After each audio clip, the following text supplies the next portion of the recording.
I want to see you do it, Tom, because I want to watch you break it. Thanks. All right. I cut the notch out. To do I want to this, see this. to do that, I'm just going to turn on the wet side. And I'm going to do it by hand.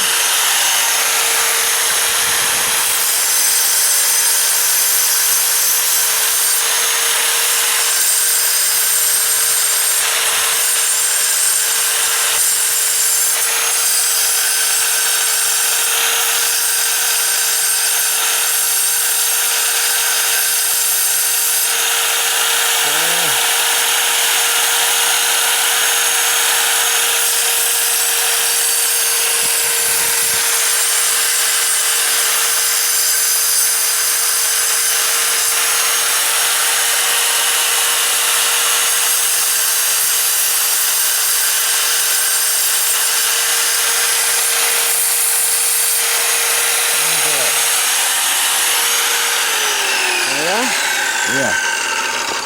All right. I'm impressed. That, we're going to try her again. Before we set her, we're going to dry her. Wow. Nice. That wet saw is an amazing tool. Yeah. Nothing heats up. The water keeps everything cool. There's no dust.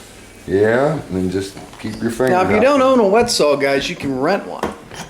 Yeah. All the rent centers will rent. What we're going to do is we're going to try this. We're actually going to go ahead and get a drywall screw, set that outlet, make sure that we're where we got to be, and make sure we have the gap to get that screw in.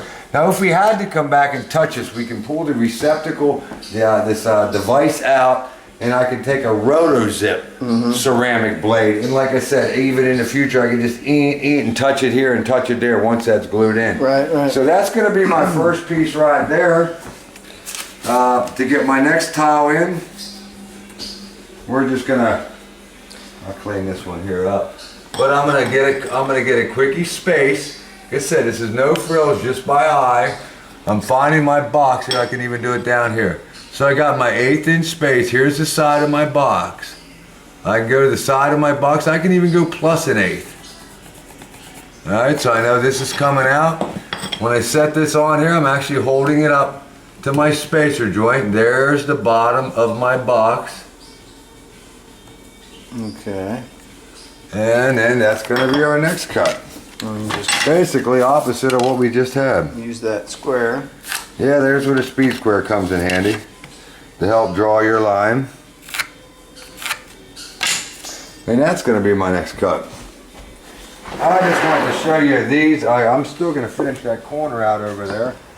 I need my goggles. And we're up and running. Safety glasses, sir. Yeah.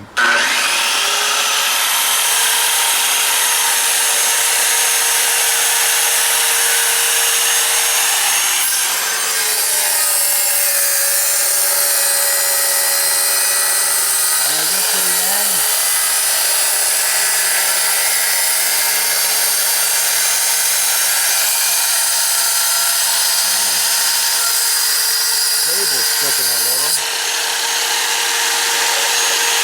A lot. Yeah, a lot.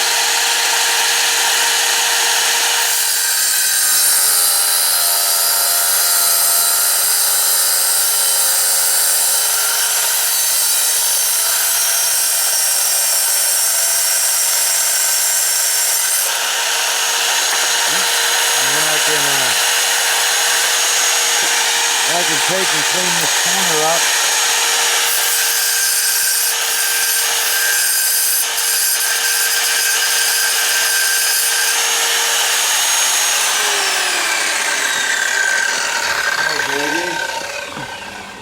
I come in here and find my outlet groove where I got to cut that circle. All right, I'm going to be there. It's going to go up to there. So my circle looks like it's going to... And that groove is just so you can get the screw in. Yeah, because we used the core line receptacles. And, now, if you're using regular receptacles, you don't have to do yeah, this. we may not need this groove. Yep, exactly. But we do have the core line, so we do need it. And I'm making these extra deep. That don't have to be quite that deep.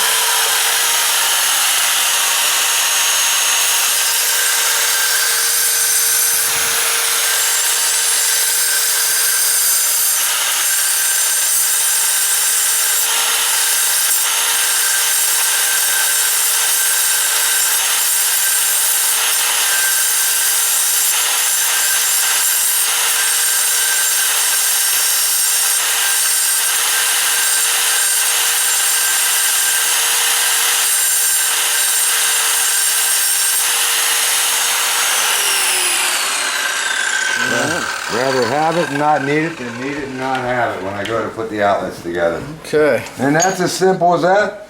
We'll go ahead and work our way to the next one, the next one, the next one. But while Ed was just dying to pick up that camera, so I had to show you something else. I'm still working on my field over here. All right. If you remember what we're doing over here, I'm still cutting You're these still out. working your way down there, and you can see we're Yeah. still missing all the outlets to the bottom.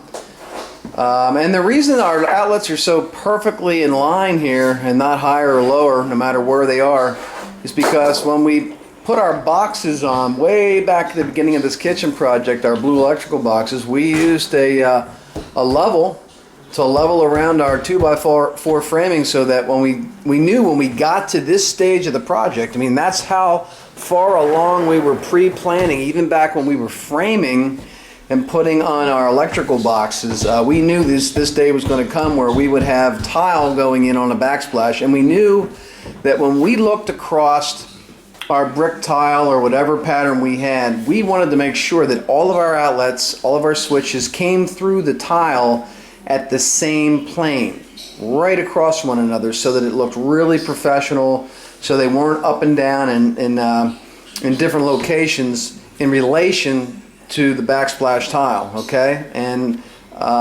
the only outlet boxes and switch boxes that you'll ever see us level before we nail them on to the studs is going to be backsplash boxes, all right? Because it's really critical in a kitchen that all of your outlets the whole way around the project all line up perfectly across from one another because of the tile backsplash that you're going to put in. If you're not going to put a tile backsplash in, it really doesn't matter all that much if they're perfectly level or not, and it really doesn't matter. But when you know you're going to have some type of a design, some type of a pattern backsplash tile going in later in your kitchen backsplash, when you are wiring your kitchen and nailing on your boxes for electric, make sure that you level them to some type of a line the whole way around your counter so that when tile day comes, when backsplash tile day comes, you'll have perfect cuts around your tile and your outlets and your switches. And that might be a little off base for this tile video, but if you've been following the kitchen remodel video series, if you bought the Pro Video A to Z kitchen remodel series, you'll recall back when we were putting on our electrical boxes, we talked about this. So, and if it's something that you'd like to see the whole way through, an entire kitchen from A to Z, that would be the Pro Kitchen Remodel series, all right? And that's at kitchenremodelvideos.com. kitchenremodelvideos.com. All right, so Tom's got about 4 more hunks of tile here that he cut in half to put in until he reaches that corner.